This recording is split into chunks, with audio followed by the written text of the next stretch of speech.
So welcome back to my channel. This is Gamer Dom and I'm back on the test server. This is the 9.17.1 test server. Went live last night. Must admit, I got in and it tantalized, it teased me. I got in, upgraded it all, put it in, and was just looking at things, and then the server crashed and then I couldn't get back in again. So I've come back in again this morning to have a look. And obviously the big feature of this is the German super heavies.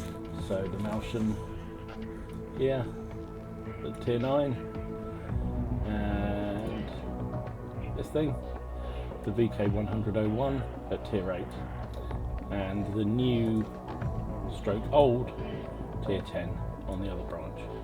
But I'm not going to talk about that right now, because what I wanted to talk about was one of the hidden tanks that's in the server. So, this thing, Swedish tier 8 tank destroyer premium tank. This is the Strv S1, which is presumably coming very, very soon, given the fact it's now in the game files here, and you can go and look at it and compare it with its tier 8 normal brother. As 3-man crew, commander, driver, radio operator. Comes with a 105mm gun, has 288 penetration with standard rounds, 300 with its premium, 390 average damage, and a rate of fire of 5.88. Look at the stats in detail comparing with the other one, but 1000 hit points, slightly more armor than the UDES at tier 8, which is interesting. Let's compare it. So here we've got the UDES 03, which is the current tier 8. I'm comparing it with the this Swedish premium. So firepower wise, it rates the standard gun tank is slightly better. So the damage per shot is identical, average penetration identical, rate of fire on the Strv S1 is better, 6.82 versus 5.94. Now, for the purposes, I've basically put both tanks having 100% crew but no true crew skills, a gun rammer, binos and camo net, because that's how you would probably run this tank. So interesting, it has almost a second, just 1 round per minute, a faster rate of fire. Reload time is therefore a lot quicker, 8.8 versus 10.1, very, very good. But the UDES has a better gun traverse, but that doesn't really matter because you're in siege mode when you're doing that. UDES has better gun depression, which does matter, -14 versus -11, and elevation likewise is not great on the premium, 11 versus 20. Aim time 2.94, it's the same. Dispersion, so the premium is slightly less accurate, 0.39, actually it's quite a lot less accurate, not great. But again, it depends on how that affects when you're in siege mode. But because of the rate of fire being quicker, it's actually got 300 DPM higher rate, damage per minute, which is quite substantial actually. The premium has the same amount of hit points, has better armor by 10mm, so 30 all round, whereas the UDES has 20 all round, which is interesting. So when we come down to mobility, this is where the non-premium, the standard tank, wins out considerably by the look of it. So the premium tank is a lot heavier,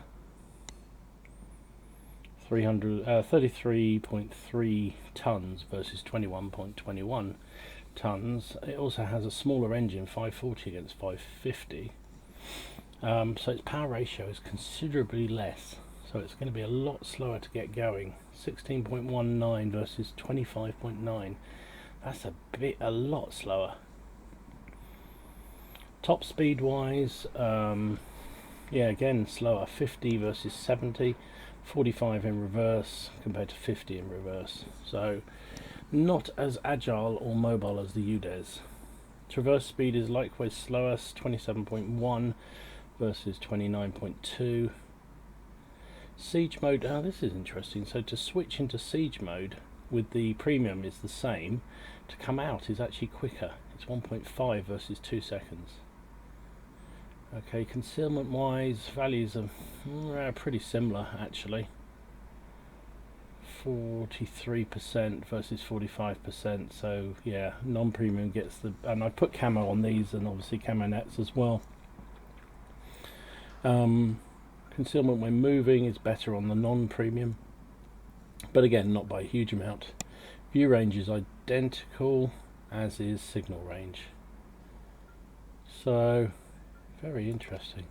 So this thing looks like it's a pretty reasonable premium. The UDES is a very good TD, very good TD. Has a 3-man crew, so you can, is that the same layout as the UDES? Just have a quick look. So commander, driver and radio man. Let's have a look. Oops, wrong one. Come on, Dom, snap out of it. Yeah, commander, driver, radio man. So the same layout in terms of crew, which is good. So it'll be a good training tank for you to use. So yeah, there you go. That's what you can find freely available to look up in the comparison thing within the tanks.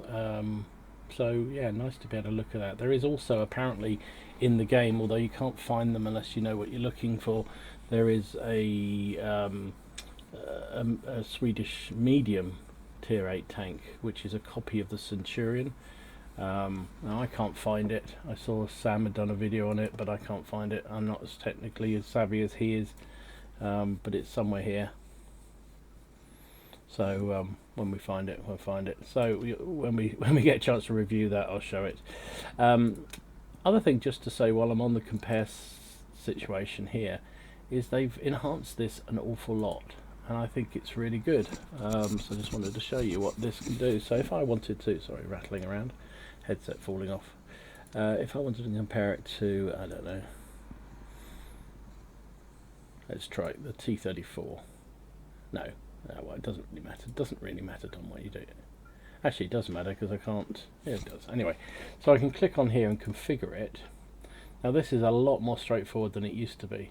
So I can change the crews. So I can say with 100% crew, who have, these are the things that affect the stats. So they all have concealment and situational awareness, and you can see it's affecting the results here very quickly.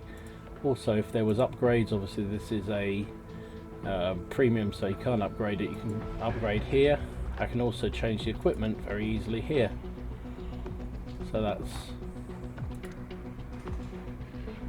there you go, and you can see the effect immediately, then hit apply. And so the configuration of this thing is actually really, really clever, really much better than it was before.